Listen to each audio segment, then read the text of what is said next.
Well, why are we giving $21 million to India? They got a lot of money. They're one of the highest.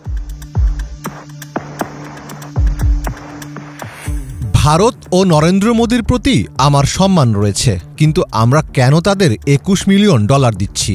সম্প্রতি এভাবেই ভারতে আর্থিক সহায়তা বন্ধের পক্ষে সরাসরি অবস্থান নিয়েছিলেন মার্কিন প্রেসিডেন্ট ডোনাল্ড ট্রাম্প। শুধু তাই নয়, ভারত ব্যবসা করার জন্য খুবই কঠিন একটি জায়গা এবং দেশটিতে ফ্রড লোকদের দৌরাত্ম্য বেশি, এমন মন্তব্য করেছিলেন Trump. But India is a very hard place to do business in because of the tariffs. They have. তবে ভারতকে নিয়ে ট্রাম্পের অসন্তুষ্টি থাকলেও সেটিকে একদমই তোয়াক্কা করছেন না তার ঘনিষ্ঠ সঙ্গী ইলন মাস্ক। মার্কিন প্রেসিডেন্ট যেখানে ভারতের ওপর সমহারে শুল্ক বসানোর কথা বলছেন, সেখানে ইলন মাস্ক ভারতে টেসলার কারখানা ও শোরুম খোলার পরিকল্পনা করছেন, আর এতেই বেজায় চটেছেন ট্রাম্প। ফলে প্রশ্ন উঠেছে, এবার কি ভারত ইস্যুতে ট্রাম্প মাস্ক সম্পর্কের ফাটল ধরবে? দিন কয়েক আগেই যুক্তরাষ্ট্র সফরে গিয়েছিলেন ভারতের প্রধানমন্ত্রী নরেন্দ্র মোদি। সেখানে তিনি সাক্ষাৎ করেন মার্কিন ধনকুবের ইলন মাস্কের সঙ্গে। এরপর খবর আসে, মাস্কের মালিকানাধীন বৈদ্যুতিক গাড়ি নির্মাতা প্রতিষ্ঠান টেসলা ভারতে উৎপাদন এবং ব্যবসা শুরু করতে যাচ্ছে।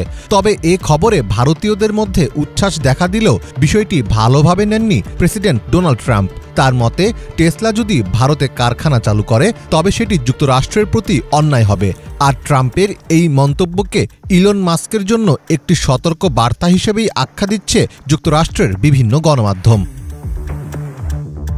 সম্প্রতি ফক্স নিউজকে দেওয়া এক সাক্ষাৎকারে ট্রাম্প বলেন, বিশ্বের প্রতিটি দেশ আমাদের কাছ থেকে সুবিধা নেয় এবং শুল্ক দিয়ে তা নিশ্চিত করে। বিশেষ করে ভারতের শুল্ক ব্যবস্থার কারণে তাদের বাজারে গাড়ি বিক্রি প্রায় অসম্ভব। টেসলা যদি ভারতে গিয়ে কারখানা বানায় তবে তা যুক্তরাষ্ট্রের সঙ্গে অন্যায় হবে। নরেন্দ্র মোদি যখন যুক্তরাষ্ট্র সফরে গিয়েছিলেন, তখন প্রেসিডেন্ট ট্রাম্প ছাড়াও সরকারি দক্ষতা বিষয়ক বিভাগের প্রধানের দায়িত্ব পাওয়া ইলন মাস্কের সাথে একটি বৈঠকে বসেছিলেন তিনি। কিন্তু সেটি সরকারিভাবে আয়োজিত কোনো বৈঠক ছিল কিনা তা জানতে ট্রাম্পকে সাংবাদিকরা প্রশ্ন করলেও সেই ব্যাপারে বিস্তারিত কিছুই বলতে পারেননি ট্রাম্প। ফলে ধারণা করা হচ্ছে, একসাথে ট্রাম্প এবং মাস্ক দুজনকেই ম্যানেজ করার কৌশল নিয়েই মার্কিন মুলুকে এসেছিলেন Modi. Are you talking about me? No, Elon Musk. Elon, I don't know. They met. গত কয়েক বছর ধরে টেসলা ভারতের বাজারে আসতে চাইলেও উচ্চ শুল্কের কারণে কোম্পানিটি এতদিন ভারতে প্রবেশ করেনি। তবে ভারত সরকার সম্প্রতি $40,000 মার্কিন বেশি মূল্যের বিলাসবহুল গাড়ির উপর মৌলিক কাস্টমস শুল্ক 110% থেকে কমিয়ে 70% করেছে। এরই মধ্যে টেসলার ওয়েবসাইট এবং লিঙ্কডিন থেকে ভারতে 13টি পদের জন্য নিয়োগ বিজ্ঞপ্তিও দেওয়া হয়েছে।